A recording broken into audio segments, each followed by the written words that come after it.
Look closely at this crisp $1 bill. It slides across a scarred wooden desk. Now, look at that towering golden arch. It burns bright against the midnight sky. Millions of people eat there every single day. Yet this empire was not built on beef. It was not won through open corporate war.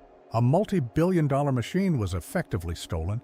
The price was one single unprotected dollar. A hidden system governed this entire theft. Most people only see burgers and fries. Ray Kroc saw a weaponized real estate matrix. He discovered a silent backdoor in contract law. A verbal promise means nothing without ink. Control the dirt and you control the dynasty.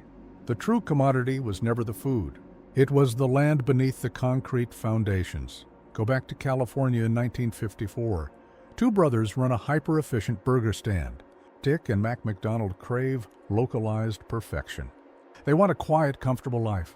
They possess a revolutionary, fast-paced operational secret, but they lack the killer instinct to scale. Then a desperate, aging salesman walks in. Ray Kroc possesses an insatiable, terrifying hunger. A brutal, invisible trap is quietly being set. The brothers eventually agreed to a massive buyout. A legally binding contract for millions is drawn. But it hides a devastating unwritten flaw, a secret handshake promise for a lifetime royalty. Kroc uses a single deliberate contract omission. He erases the family name from history. The creators are driven straight into financial exile. What is the true cost of trust? Why did the brothers sign that paper? What dark mechanism did Kroc deploy next? The law only recognizes what is written. Time is running out for the creators. A predatory corporate shadow is expanding fast. The stakes are rising from a personal feud. A global financial war is about to ignite. If you trust a man's word, you lose. Post-war America is exploding. Highways tear through the open landscape. Families buy cars. Suburbs expand at breakneck speed. A new generation demands absolute velocity. But the traditional restaurant model is fundamentally broken. Drive-ins are slow. Car hops screw up orders. Rowdy teenagers cause constant chaos. Silverware vanishes into thin air. Profits bleed out through operational friction. Enter Dick and Mac McDonald. They spot this critical operational gap. They systematically dismantle the old kitchen layout. They build something entirely new. They call it the Speedee Service System. It is a highly synchronized mechanical assembly line. Every worker tracks a precise, repetitive path. Custom-built tools sauce buns in seconds. Waiting times plummet from 20 minutes to 30 seconds. The brothers create a flawless financial gold mine. They build an absolute monument to efficiency. Yet they harbor a fatal vulnerability. They completely lack global ambition. They deeply fear losing control of their quality. They are content with their single perfect location. They reject the chaotic pressure of exponential growth. They choose absolute safety over ultimate power. Then the outside world crashes in. Ray Kroc enters the San Bernardino shop. He is 52 years old. His body is battered by diabetes and arthritis. He spends his days selling multi-mixers to failing diners. He is tired, ignored, and deeply broke. But he possesses a rare, terrifying vision. He looks past the menu. He sees an infinite global matrix. Kroc secures the exclusive franchising rights in 1955. His tactical genius is immediate and undeniable.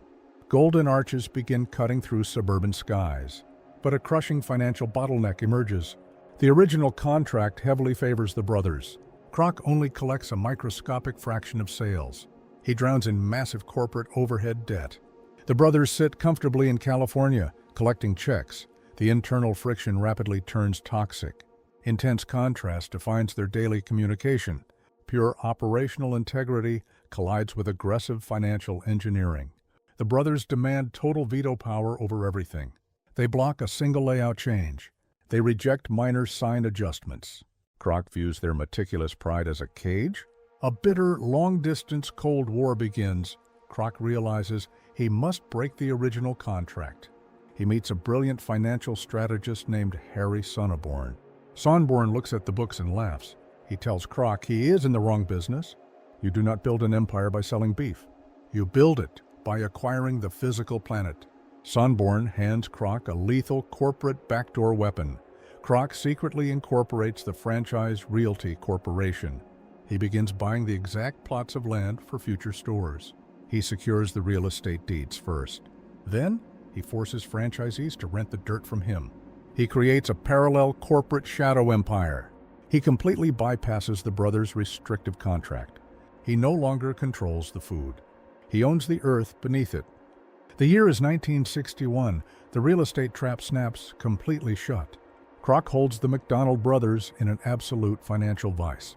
He controls the land beneath their expansion. They control only a piece of paper. Furious at their rigid operational restrictions, Kroc demands a total buyout. The stakes escalate from a messy business divorce into an existential war for survival. The brothers are exhausted, cornered, and facing Mac's rapidly failing health. They demand a staggering flat fee, $2.7 million in cold, hard cash. It is a massive sum for the era. The price ensures they each net $1 million after taxes. Kroc aggressively raises the funds from ruthless Wall Street lenders, but the heavy interest payments create a severe financial bottleneck. He cannot afford the final non-negotiable piece of the brothers' demands. They want a permanent 0.5% royalty stream on all future global revenues. Kroc knows his institutional backers will never sign off on a written royalty clause for his bitter rivals. He sits in the negotiation room, staring down the creators. He engineers the ultimate betrayal loop. Kroc looks them dead in the eye. He offers a solemn verbal handshake deal for the lifetime royalty. He claims the clause must stay out of the official document solely to appease his nervous lenders. He gives his word. The brothers choose to trust the man. They sign the papers. The cash changes hands, then the trap is brutally sprung.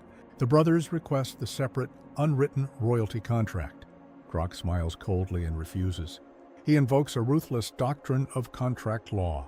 If a promise is not written in ink, it does not exist. Every verbal agreement is legally null and void. He systematically strips their lifetime fortune away for $0. The law rewards his clinical deception. The corporate takeover turns profoundly vindictive. The contract completely robs the brothers of their own family name. They are legally forced to rename their original beloved shop. It becomes the Big M. Kroc is completely unsatisfied with total corporate victory. He wants absolute destruction. He opens a brand new official McDonald's directly across the street from them. He unleashes a predatory pricing campaign. He uses his infinite marketing budget to choke their supply lines. He starves them out of their own neighborhood. Within years, the original creators are forced to close their doors forever. They are entirely erased from the global empire they pioneered. Dick and Mac McDonald watch their name become a permanent fixture of global culture. They receive absolutely nothing from the trillions of dollars pouring into the machine. Look at the global landscape today. McDonald's is a dominant geopolitical superpower. It operates tens of thousands of locations across the globe. Yet the ultimate contrast remains fully realized. This multi-billion-dollar entity is not a restaurant chain. It is one of the largest real estate owners on Earth. It holds massive portfolios of prime global property. The company uses cheap burgers as a brilliant mechanism. The food simply pays off the land mortgages. The complete destruction of the founding family was required. The human element was entirely consumed to feed the brand. This contract loophole takeover delivers a brutal macroeconomic lesson.